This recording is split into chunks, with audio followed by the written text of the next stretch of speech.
everyone, to the All Elite Wrestling Unrestricted podcast, the official podcast of AEW. Happy New Year. It is officially 2025. Oh my God, where did the year go?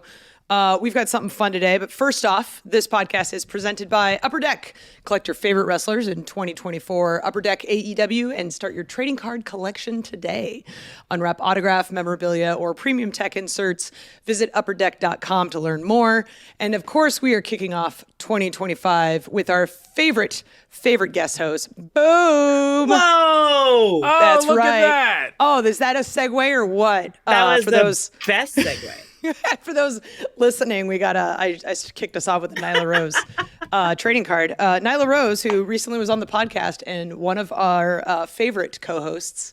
Welcome. Hi. Thank you. Hi. I'm very grateful to be back, mostly because I got some free Upper Deck cards. Hey, look at you. Also got a nice hat. And a nice hat. I'm so psyched about this because, you know, my nerd side, I'm a bit of a collector. I love collecting things. A fun fact for the kids listening, my most useless and random collection, I used to collect tennis balls. I don't know why. Whoa. Yeah. I'm sorry. Wait, no. Wait. No. I got to give you a little bit more. Like, I used to collect tennis balls. I had 2 trash bags full of tennis balls. I don't play tennis, have never played tennis. I just loved tennis balls for some reason when I was in high school. I had a pair of the tennis ball Vans. Look those up. Nyla, I had a pair of those. Nyla, I have all the questions in the world. Well, too bad. We got to move on, everybody. No, we don't. Oh, okay. First off, because you said you had like bags of them. So like, yes. Are we talking like hefty bags? We're talking the hefty 33-gallon kitchen trash bag tennis balls. Did you just like go around just like picking them up? Kind of. Like could these have possibly belonged to somebody's dog and you were just like, no, I want these tennis balls? Listen. You need to talk to 16-year-old logic that, like, it's very likely they could have been someone's dogs, or I could have ruined a lot of games of tennis. I don't know. But if I came across a tennis ball, that sucker was mine. Have you ever thought about taking up tennis? No. All right. All right. Fantastic. Well, I feel like collecting Upper Deck cards is a much better hobby and takes up significantly less space. Oh, yeah. Very much so. All right. So today we're going to be looking at cards and then just talking about some of our favorite moments and matches from 2024. I've spent the morning opening up lots of packs and going down memory lane. Will, you want to kick us off with something? Sure. So I assume we're not going in any chronological order here, right? We better not, based on the cards I pulled. That's all right, because I have pulled quite a few. But one of the ones that I think was one of the shining matches of 2024 was contested in our triple main event at Double or Nothing 2024. And I'm going to pull my dear friend Willow Nightingale here. Because we saw Willow Nightingale defend unsuccessfully the TBS championship against Mercedes Moné, the reigning and defending TBS champion, in what I thought to date was one of the greatest women's matches to take place in AEW. It was, up until that point, really up until Full Gear, it was the longest women's match to ever take place in AEW. Aubrey, you reffed that match, correct? Yes, I reffed both of those matches you just mentioned, actually. So you have had the 2 longest women's matches in AEW history. And by the way, the other one is also one of, spoilers, a discussion coming up here. But this one here, I thought, really set a new bar for what the women's division could present on pay-per-view. I thought that Mercedes really showed out in a way that I think people were anticipating, but weren't really sure what they were going to get. And I think that they got an incredible performance. Willow Nightingale really got to step up and show herself as, again, we build this as a triple main event. It was Swerve versus Christian Cage, and it was Anarchy in the Arena. But for this to be billed as one of the main events of the show, and for it to end up, I think, of the 3 main events, really stealing the show, I think was a testament to who Willow Nightingale is as a performer, who she was as TBS champion, and who Mercedes Moné is as who she can be as a challenger in that scenario. The crowd was with it every second of that electric. match. Yeah. They were so electric. I actually went out there and, normally during pay-per-views, it's hard for me to find a moment to get into the arena, but for that particular moment, my kids were there and my daughter was there, and I went and sat and watched that match with both my kids, and they were my daughter was just like over the moon, just ecstatic, very disappointed with the finish.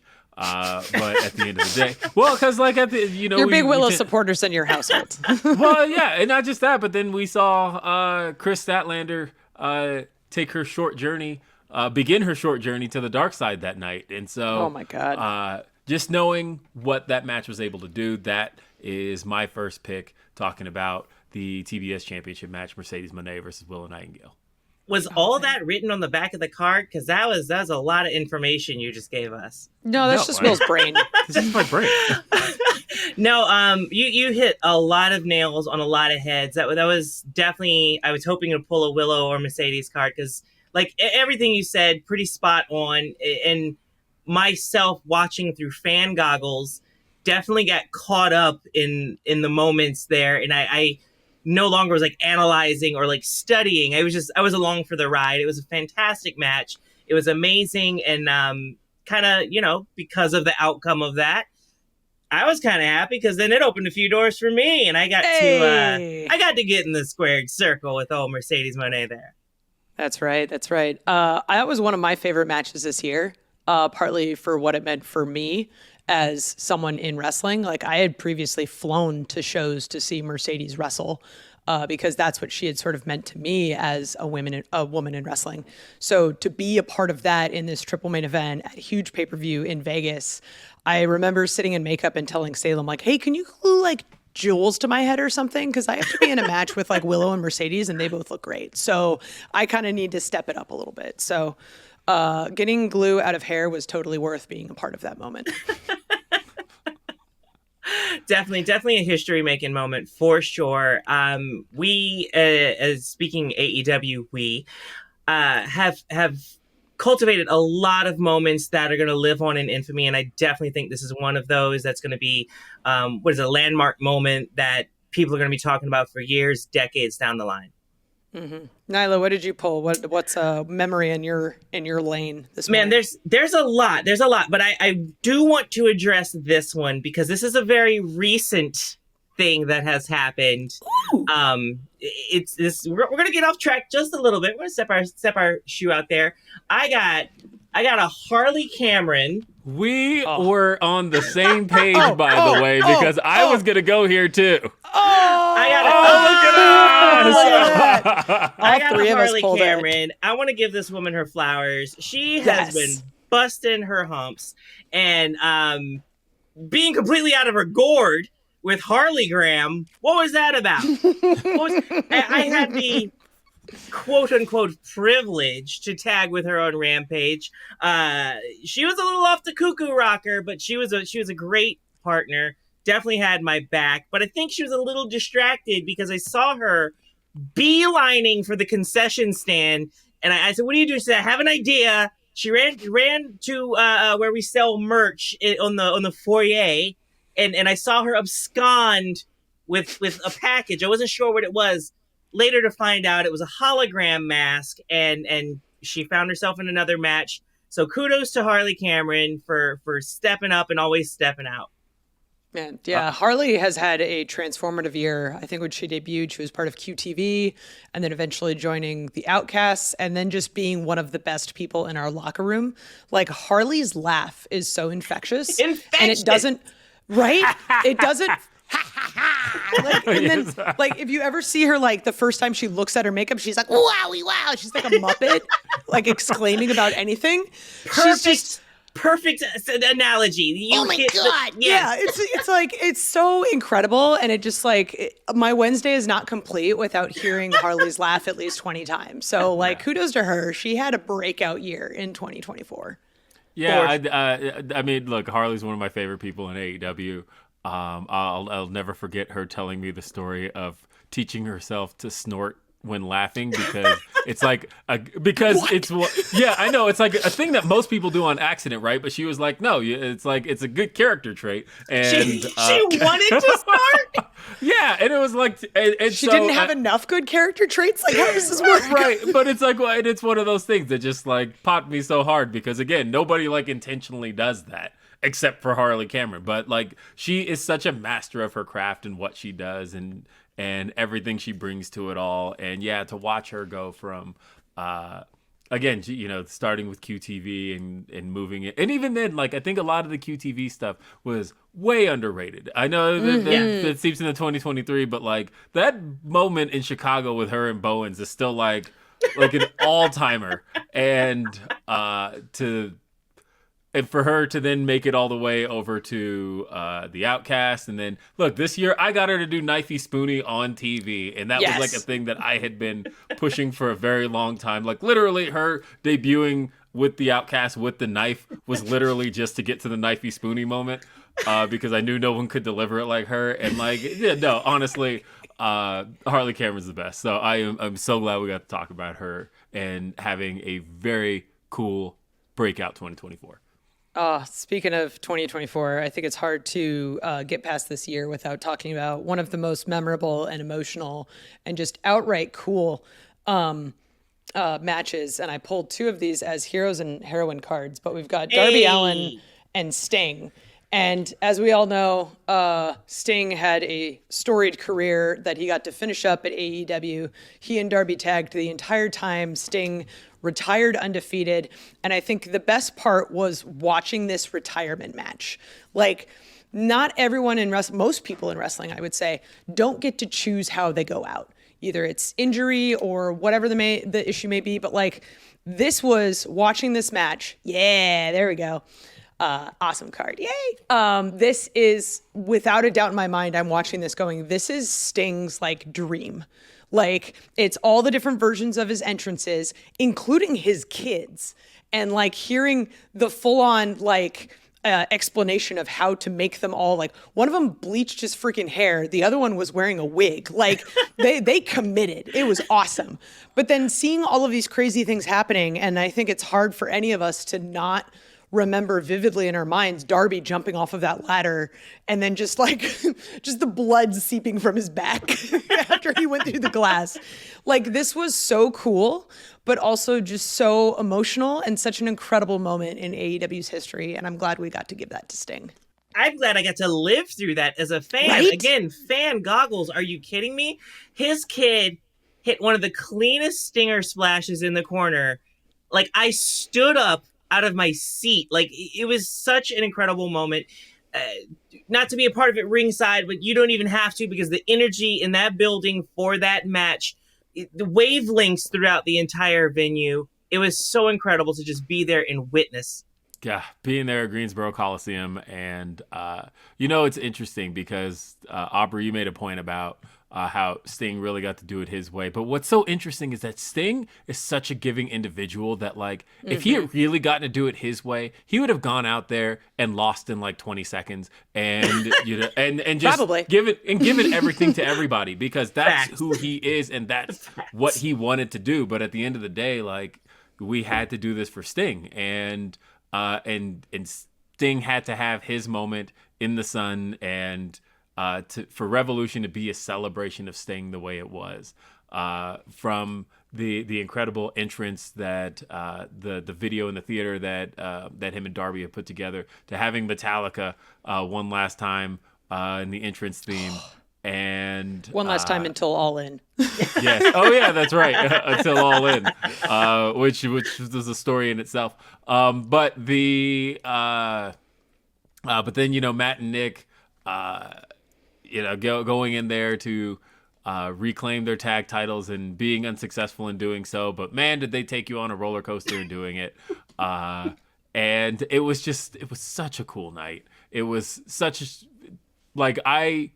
I brought a friend to what ended up being their first wrestling show just so they could see Sting, because they just heard all about it and knew that if I was going to see anything, it needed to be this. And they've been to like 10 wrestling shows since. Like, that show created fans. Like, that is the magic of what we were able to do at Revolution, and for that to be Sting's last night as a professional wrestler. Look, he was my favorite wrestler growing up. I dressed as Sting as a kid for Halloween. Like, it was such a magical moment, and to be a part of that was one of the greatest nights of, I don't know, my life. I hope it was the greatest of Sting's.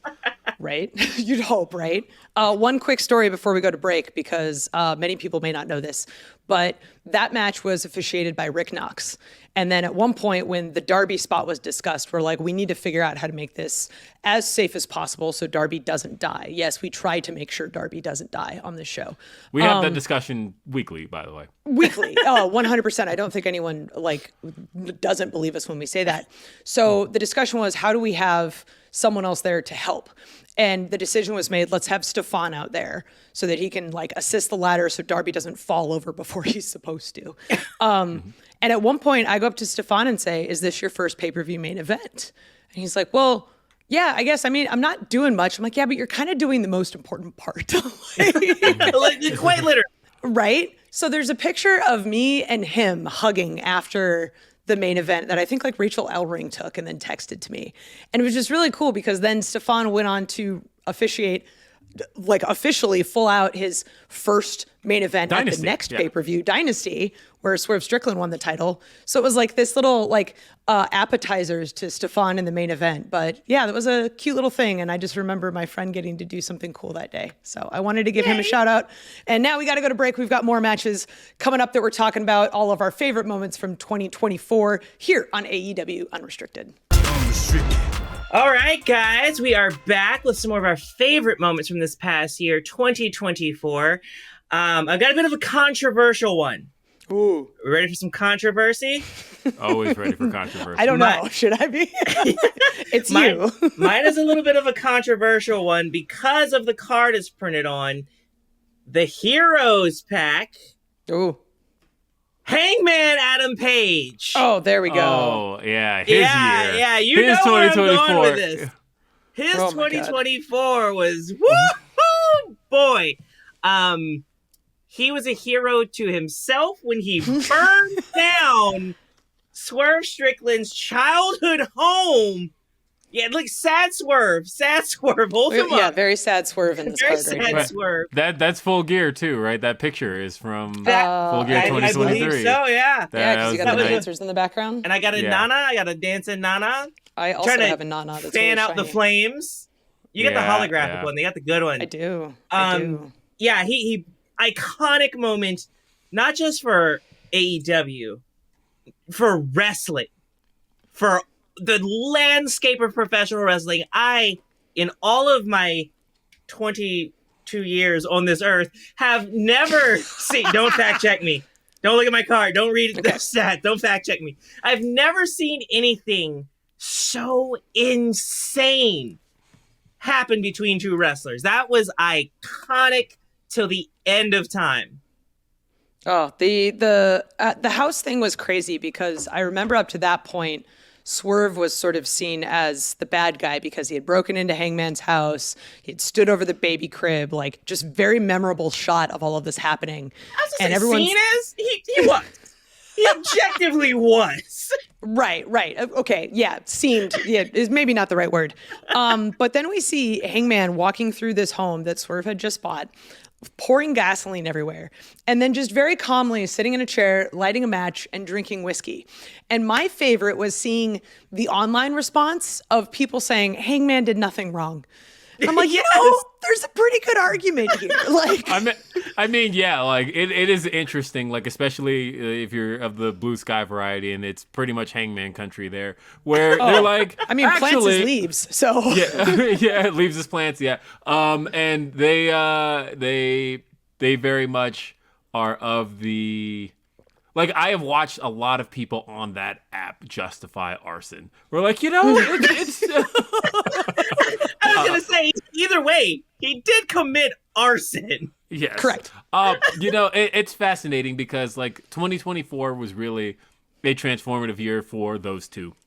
In that, we thought we had seen everything that those two had to give each other in 2023, right? And then literally the first show of 2024, we saw Swerve Strickland take on Daniel Garcia. And, we saw Hangman earlier in the episode, and Hangman notes that he's in a foul mood because he was angry about everything that had gone down with the Undisputed Kingdom. And he's like, first person I see, I'm throwing hands with. We're going to fight. And of course, first person he sees is Swerve Strickland. And it was like, oh, guess the story is not over. And everything just picked right back up from there. It was like those two, we did the dealer's choice matches where Swerve picked Toa for Hangman to face, and then Hangman turns around and is like, actually, Swerve, you're going to face RVD. And they ended up having a hardcore match. And they had the various tag matches. They had the time limit draw and the time limit draw, so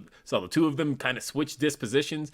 We saw the three-way with Samoa Joe, and in that match, that was really where, we saw Hangman fake an injury. It was. I know. I can trace this back. It was when Hangman cracked open a nice tall Swerve-Weiser and drank and drank some Swerve in the middle of the ring. That's the energy transference. That's when it went downhill for him. Well, we watched it literally happen at Revolution in that three-way where Hangman, the Swerve, Nana offers Swerve the opportunity to cheat, and Swerve's like, nah, I'm good. I got this. And Hangman, on the other hand, is so desperate for Swerve not to win that he literally tapped out just for Swerve not to win. It's like, I don't even care. As soon as he got his submission, he's just like, I tap out. Swerve loses. Ha, ha, ha. And then when he came back... the kind of petty I can appreciate. I appreciate pettiness. And when he came back, he was cutting promos left and right, consistently saying, I'm going to burn his world to the ground. And he said it 4 or 5 times in promos, and everybody was like, that's a weird thing to say in promos, but, I guess to each their own. And then he literally went and burned the house down when he was trying to tell us all along that was the thing he was going to do. Those two were tied together all through 2024. Swerve even tried to ignore him, and then in the main event of All In, where Bryan Danielson got one of the greatest victories of all time, here came Hangman Adam Page to remind you, no, I'm not done here. What a story those two were able to tell in 2024. And the fact that it spilled over from 2023 tells me that it's not done in 2025. I don't think it's done by a long shot. I don't want it to be done. No. No, it's a tentpole rivalry of AEW's, and the fact that anytime either of them does anything, people are looking for clues and hey, so how is that tied to Swerve? Or when Swerve does anything, they're like, okay, there was a hint in there about Hangman, wasn't there? So listen, people don't want it to be done. I don't think it's ever going to be. I thought me and Sheeta had a rivalry. We might as well be bickering compared to these two. I really want to see Swerve just drop a whole album of Hangman diss tracks a la Kendrick Lamar and just I'm trying to think where do you go from arson and needles and cinder blocks? There's just this is my favorite feud of 2024, and for their sake, I hope it ends eventually, but for fans' sake, I hope it never ends. For their safety's sake, one of them's gonna have to get frozen in carbonite. That's the only way.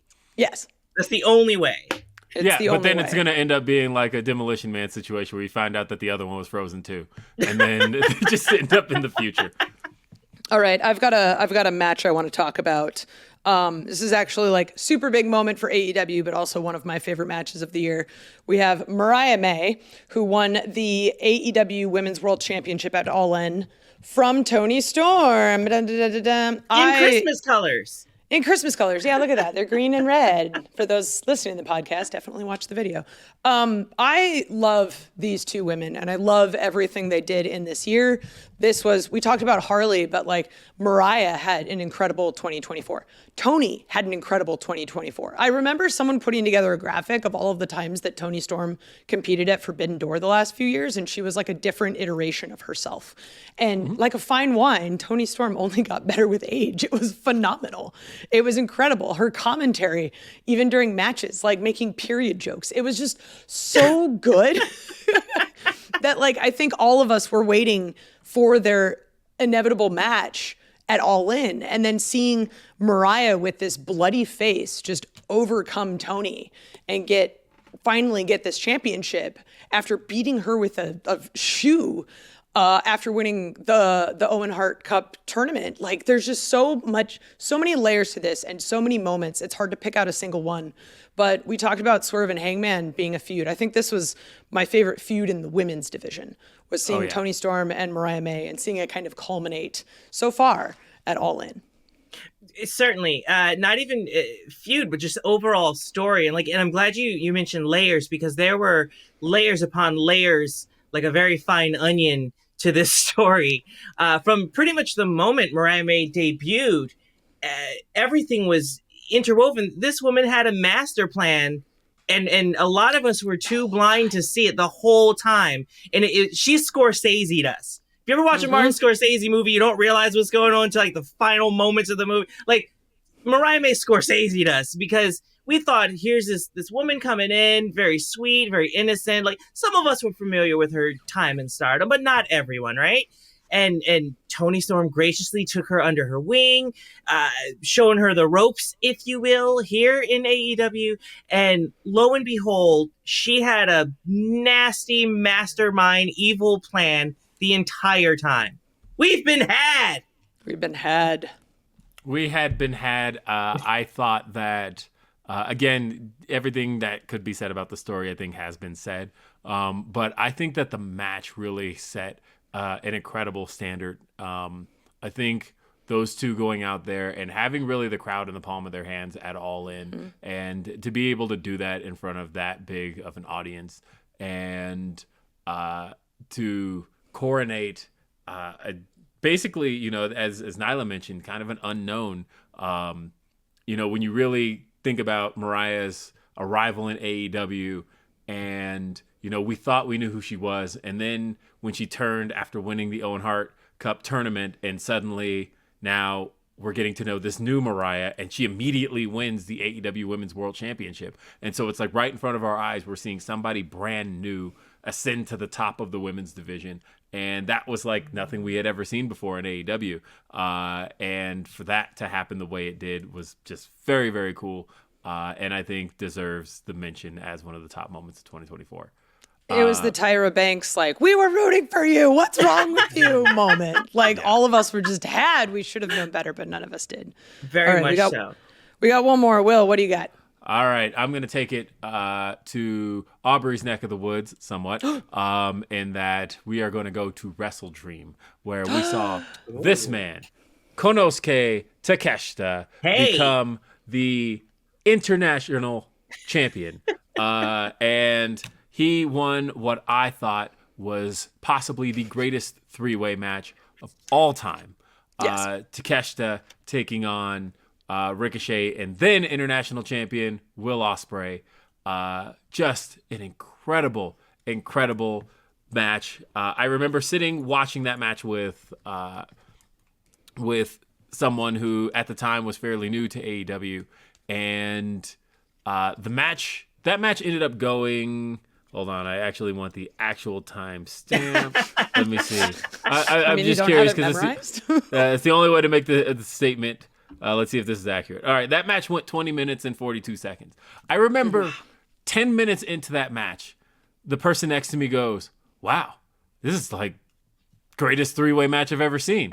And I was like, we are barely halfway through. They've got so much more to go. And I'm pretty sure they went light, if I'm remembering the allotted time they had. And so just thinking about what they were able to do in that match. Again, I have seen a lot of great three-way matches. And, honestly, I'm probably a bigger fan of three-ways than most. I think that there's so much story you can tell when you have three performers and stories between each one. And the fact that they were able to do this, and the biggest story to come out of it was honestly Kyle Fletcher turning on his best friend. He wasn't even in the match. And so to think about how this was a moment that crowned Takeshita as the international champion, but then you got to see Will Ospreay do what he does. Ricochet really got to show out in a way that I think people were hoping for in AEW. And then Kyle Fletcher got to betray his best friend. I think we ended up having what was an all-timer in AEW history, an all-timer for three-ways, and the moment that finally got to see Konosuke Takeshita walk away with gold. For sure. I got a smug Takeshita right here. I'm kind of proud of my smug. The camera's a little. There we go. Smug Takeshita. Yeah, smug Takeshita. No, that match was, like you said, it was everything I wanted and more.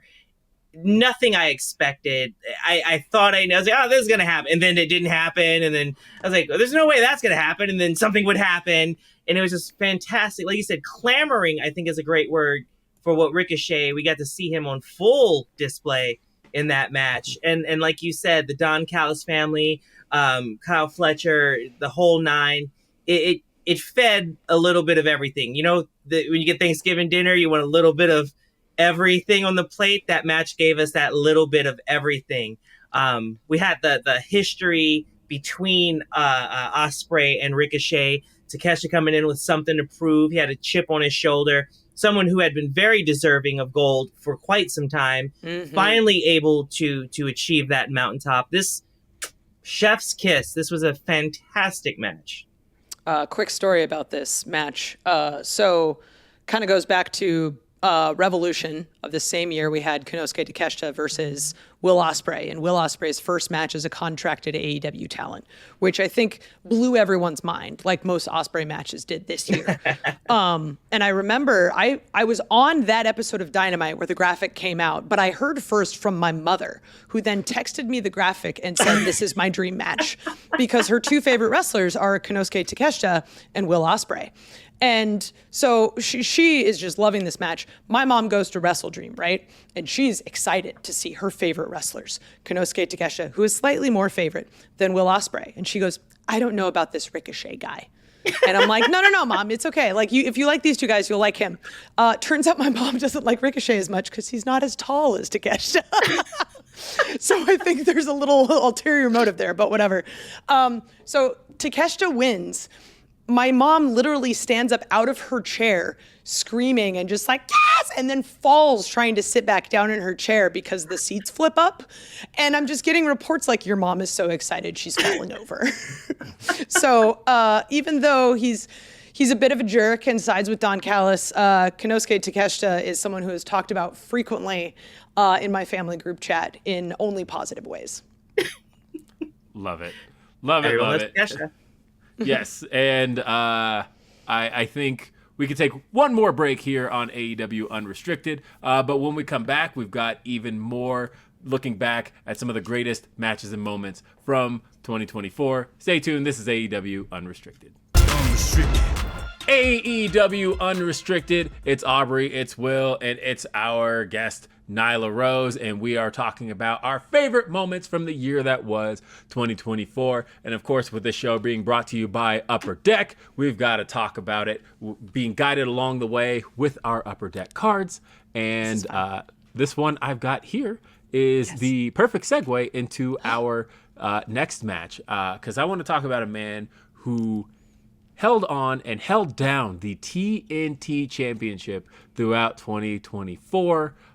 We actually had him on this show as TNT champion. But I want to talk about the rated R superstar, Adam Copeland.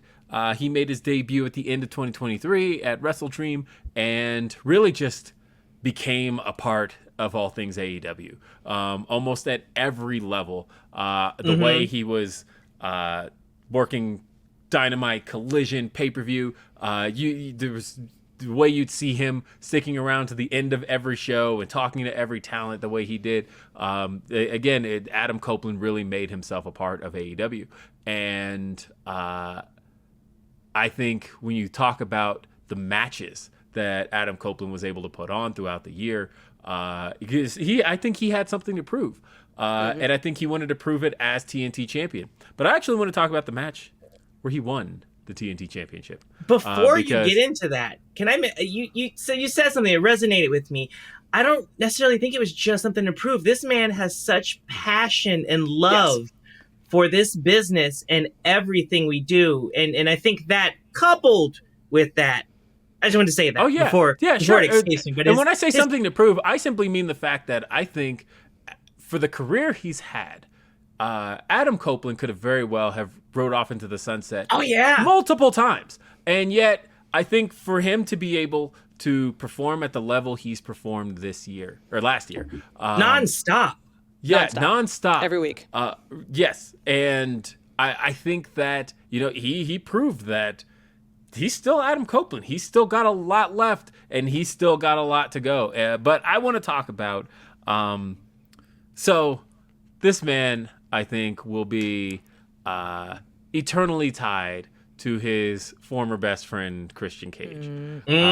I think that it's almost inevitable that these two probably will end up on the same side again one day, and it'll come via their families just going, look, you guys need to make up at this point.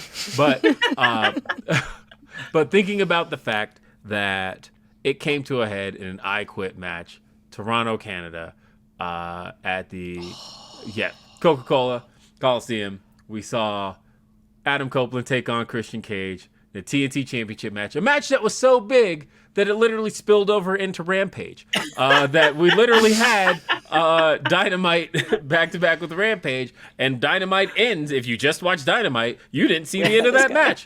And then all of a sudden you open Rampage and you're like, oh, they're still going.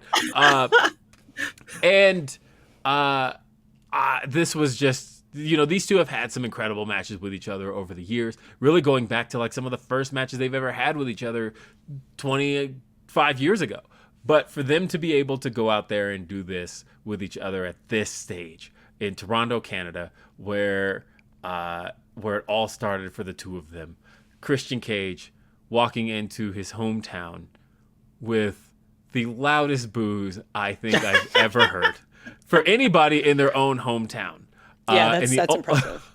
And the only way someone can pull that off is if they're against an even bigger hometown star in Adam Copeland, who walked in to a hero's welcome in Toronto. That was an incredible night. I want to say it was March 20th? Sure. Seems about right. Sure. It was the middle of March sometime. Whatever you say.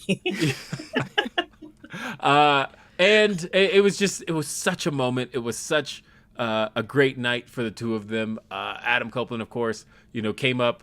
I don't want to say came up short, because he did win the TNT Championship at World's End the previous year, and then Cage stole it right back. I forgot about that. I'm so mad now. And so for Copeland to this time get to win the title and look around, there's no shenanigans this time. There's nothing that got to take his moment away from him, and he got to go full speed ahead with the TNT Championship. I think that's a moment that lives in Dynamite's history and was one of the top ones of 2024. And a little bit of Rampages. A little bit of Rampages. Yes, a little bit of Rampage. Adam Copeland basically came in and didn't need to be everybody's dad, but sort of became everybody's dad, where he is just caring and wants to see the best for everyone. And I constantly see him talking to younger talent backstage, like just giving them advice, watching their matches, doing whatever it is he needs. Like he's giving advice to referees. He's giving advice to everybody. And it's so great because he's just this wealth of knowledge. And he's just one of those guys that I didn't realize how happy I was at the time when he got signed, because not only does he make our company better, he makes our locker room better. Yeah. And those people are very, very hard to come by. Like, you could be, for all that he's done, he doesn't owe that to anybody, but he makes it a point to be as helpful as possible. And just to kind of comment on the match in Toronto, it could not have been more perfect that Christian had a Boston Bruins jersey at the same time that Adam Copeland put a Toronto Maple Leafs jersey on before they did the hockey fight on the outside. As a hockey fan myself, I was losing my mind. So I just wanted to say that about Copeland before. That may have been my favorite moment of the match, but no, he has been a ray of sunshine in the back. Like you said, talking to everybody, giving advice, and never shying anybody away. He's always super approachable, and it's not all sugar, it's not all like, hey, he's gonna tell you what you want to hear. He's gonna give it to you straight, so you can trust his word, his vision, his ideas. He's just fantastic to have, and I miss him. I do miss him. I miss talking to him, even not about wrestling stuff, just a genuine guy. But my question, this big question, and Will's background got prompted me. When he returns, do we think he's going to finish his unfinished business with the TNT Championship, or is he going to have his sights set on a bigger prize in the AEW World Championship? Ooh, I don't know, but I know that man has a flannel collection that rivals mine. So, well, he promised we'd go motorcycle riding, so I'm waiting for that day. Oh, I didn't know he was handing out motorcycle rides. That's awesome. Well, no, we're gonna ride together. Him on his and mine on mine. Can I ride on the back of yours? Do you have a helmet? Heck yeah! Yes, let's do it. Okay, I wanted to make sure that we talk about one of the biggest storylines in AEW this year was the Blackpool Combat Club turning on Bryan Danielson. Woo! And becoming the Death Riders and all of the things that happened. We saw Jon Moxley become a champion at WrestleDream after nearly suffocating Bryan Danielson. We saw terrible, terrible people turn on their friends after a long, long time. Like Wheeler Yuta, I did not know he had the capacity to be evil, but he is evil. I'm glad you brought that in. I was like, he looks so happy. A sweet little boy on this card. He's going to get all the Christmas presents. Where did we go wrong? You get no Christmas presents, Wheeler Yuta. None for you. And this tasty trollop, I don't even know who this is anymore. Right? You used to tag with Marina. What happened? I don't know who this person is. She's walking around, kicking the holy bejesus out of people's chests, throwing grown adults through walls. I don't know who you are. I figured you would have used that as an in, like, hey, Marina. She doesn't return my calls. If the Death Riders are hiring. You think I didn't try? She doesn't return my calls. I don't even like talking on the phone. I called her. She didn't even answer. Anyways, I digress. The Death Riders over here. Yeah. The Death Riders was definitely transformative throughout the entire latter part of 2024. When you really think about Bryan Danielson's rise, especially in winning the Owen, winning in the main event of All In, and having what we hoped and thought was going to be a long, historic title reign with the AEW World Championship, and instead it was cut short when the Death Riders showed their true colors, turned their backs on Bryan Danielson, attempted to suffocate the man, and then took his world championship and cut his full-time career short. And you know, we've seen it all culminate a couple of times after that, in people trying to stand up to the Death Riders. But when you just look at the power behind that group, they're going to be on top for a very, very long time. Oh, I'm like scared. I was looking. I had some Top Flight around here somewhere. I was gonna mention they actually stepped up. They were one of the groups to actually try to step up and stand up for AEW to Moxley and his cronies. I'm gonna call them cronies. It's a good word. The Dark Order. They tried to stand up to those guys, but yeah, they're proving just a little bit too much. And part of that psychological warfare. Like, if these guys turned on their brother in arms, as they've said so many times, as their friend, they turned on Bryan Danielson, and they with ease.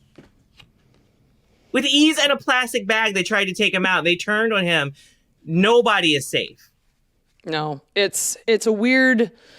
It's hard because AEW is such this wonderful place, but when Moxley and his crew are around, you're kind of on eggshells a little bit because you're not quite sure what's going to happen or who their next victim is or who Marina's going to decide she's going to come up and just choke as she silently stares at the camera into your soul the entire time. And I'm just curious what plastic bags in Chicago cost, because I know living in Denver. That's where you go with this. Well, I was just thinking, like you said, they did it with ease, but I'm like, they spent some money on those bags, or was this like? Did this come easy? Because I know that's predetermined effort. They put the financial burden of murder, attempted murder. Like they wanted to see this through. Yeah. 2024, the year of attempted murder. Arson and murder. Yeah. Asphyxiation. All that happened in the same week, by the way. I know. Like, I'm glad we split up the pay-per-views a little bit this year because it was like, okay, cool. We all got a little breather. We got to celebrate Bryan Danielson for a bit. And then all of a sudden it's like, oh God, what happened at all? Yeah, no, wait. What is going on? Because just like last week, Darby tried vehicular homicide. Yep. We need a Scooby-Doo unit of AEW is what we need. Somebody to investigate these crimes. Oh my God. I now want to see someone talk to Jeff Jones. We need to see that show at least on socials. Well, Nyla, what's your pick? My pick, one of my favorite matches from the later half of the year, I would say summer on, was any Eddie Kingston match. You're a bitch. any single one of them. Oh, because he didn't have one. No, I'm kidding. He's gonna murder me when he sees this and he hears it. No, Eddie is dearly missed, and I bring him up for a reason. I do bring him up for a reason. This man has bad blood with Claudio, with Mox, and I think he is one of the irons in the fire that AEW desperately needs to come back and help out some of the others that have been standing up to the Death Riders. I think Eddie is going to be one of the guys that gets the job done. So get well, rest up, hurry the heck back so that I can genuinely say some of your matches were some of my favorite from 2025. I mean, like, if there's anyone that Eddie Kingston hates more, it's Claudio Castagnoli. So this just sort of writes itself. My point exactly. There we go. Man, there was so much in store for 2024 that we didn't even talk about. We had the debut of Deonna Purrazzo. We had the Learning Tree form. We had Big Bill and Brian Keith join up with Chris Jericho. I got some of them guys. Right. We have the Young Bucks, the EVPs. They're just like with Okada joining them. There was so much stuff that happened in 2024, and I'm so excited for what it means for 2025. Yeah, and I really did want to talk about, because I mentioned I would give it a shout, but Chris Statlander, with her Technique Jones over here. Technique we got Jones! to talk about we had to talk about the fact that match that she had at Full Gear with Mercedes Moné was just incredible. I thought that, again, you talk about somebody with something to prove in Mercedes and leaving her then heavy behind at the time and going out there and having that match with Chris Statlander. Just an incredible match. And I think Chris Statlander proved to the world that Chris is back. Like we saw Dark Side of Chris for a little bit, but I think we now know who Chris Statlander eternally is. Nyla, what do you got? I got two. I got two selfish moments here. I just opened up a fresh pack of cards. I only got one. I got Brother Zay. I only got Zaya Cassidy here. But him and Mark Quinn winning the tag team championships. 5 years in the making. For me, was one of the most emotional moments because these guys were some of the day ones along with myself.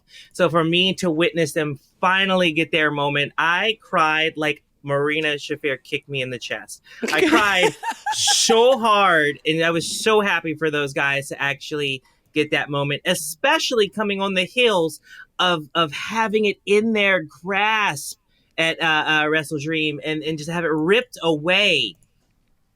But they bounced back as they do. They hit the silly string. What's it called? The slingshot? The flippy dippy that they do. I don't know their moves.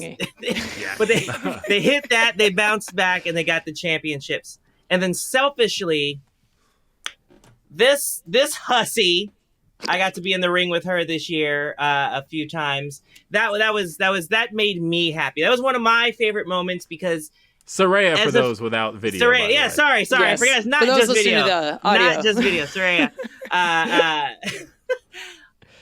Watching her as a fan coming up and finally getting to share the ring with her, Saraya, again, definitely was a bucket list moment that I really wanted to check off my list. So getting to do that for me, and I realize this is me just checking it off for me, but it's my year, my favorite moments, and that was one of them. Hey, deal with it. You're a co-host. You get to come in here and talk about whatever you want to talk about. So you got to get your shit in, as we say in wrestling. That's right. Well, this was either way, absolutely phenomenal. yes, this Will. was a phenomenal episode. It's been a phenomenal year. And Yes. Nyla, you were a phenomenal guest to have here on this show. Thank you so much for being here. Thank you, and thank you for these cards. Thank you, I know, Upper right? Deck. These cards are phenomenal.